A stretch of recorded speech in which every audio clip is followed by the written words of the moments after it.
Electrohomoeopathy के अध्ययन के क्रम में आज हम लोग एनाटॉमी और फिजियोलॉजी वाले भाग में अध्ययन कर रहे हैं ब्लड सर्कुलेटरी सिस्टम।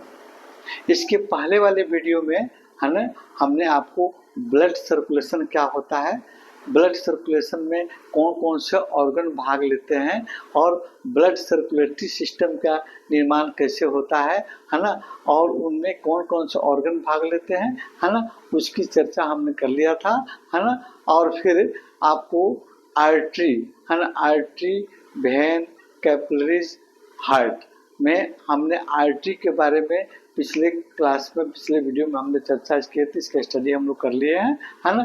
आज हम आपको उसी क्रम में वेन की चर्चा करेंगे। वेन क्या होता है ना, इसकी चर्चा करेंगे। देखिए वेन का चित्र हम यहाँ बनाए हैं है ना, इसका कट भी किया गया है, इस पर हम विस्तृत चर्चा करेंगे। वेन ये भी आपको 3 परतों की बनी एक पतली दीवार वाली आपको खोखली नलीनुमा संरचना होती है ना। इसमें भी इसका बाहरी लेयर जो होता है टिन आपको टुनिका आपको एक्सटर्ना है ना, टुनिका एक्सटर्ना ये बाहरी भाग होता है।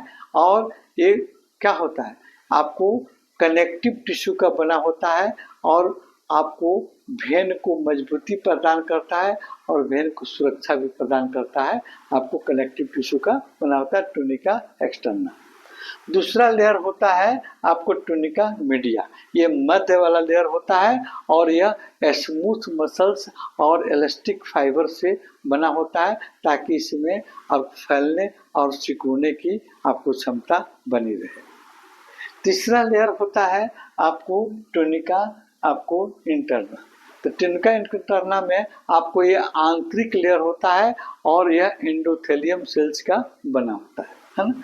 और एक और आपको लेयर होता है, एक भाग और होता है जिसको हम ल्यूमिना के नाम से जानते हैं, वेन के ल्यूमिना है ना, वेन के ल्यूमिना। ये अंदर का खोखली संरचना होती है ना, भाग होता है अंदर का खोखला भाग को ल्यूमिना के नाम जानते हैं, जो चौड़ा होता है और ब्लड को आसानी से आपको बहने में मदद करता है।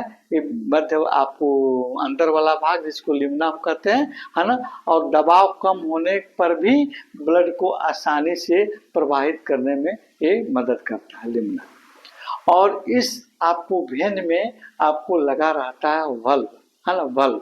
यह वेन के आपको में जब ब्लड सप्लाई होता है, ब्लड आपको कलेक्ट होता है, नीचे से ब्लड ऊपर की जाता है, तो ये वल्व उसमें मदद करते हैं ना।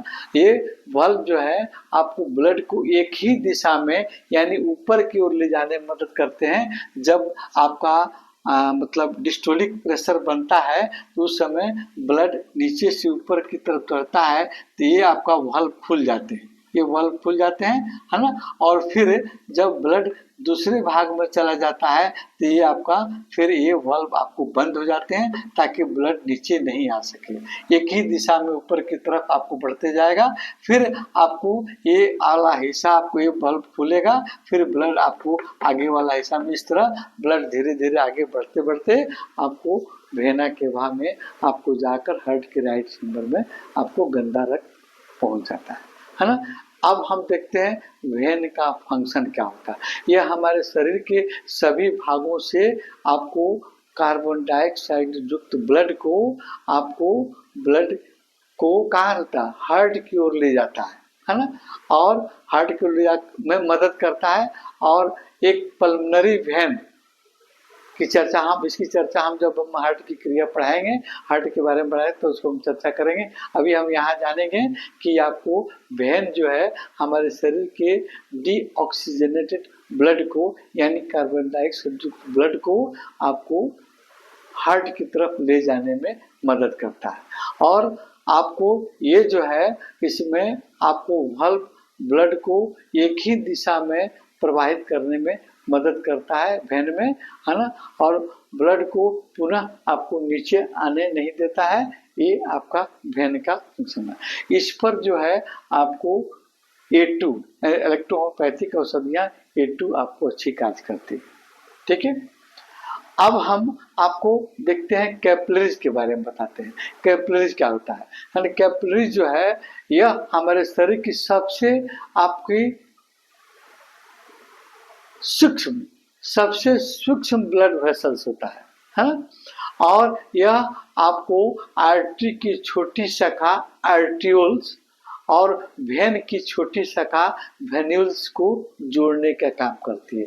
यहाँ देखिए, ये हमने आर्टरी बनाया है। आर्टरी की छोटी शाखा आर्ट्रियोल और आर्टियोल से निकला आपको कैपिलरीज, है ना?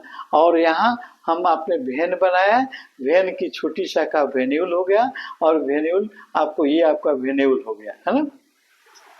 तो जब आपको ब्लड आर्टरी के माध्यम से आपका आर्टियोल में आता है, आर्टियोल से आपको कैपिलरीज में जाता है।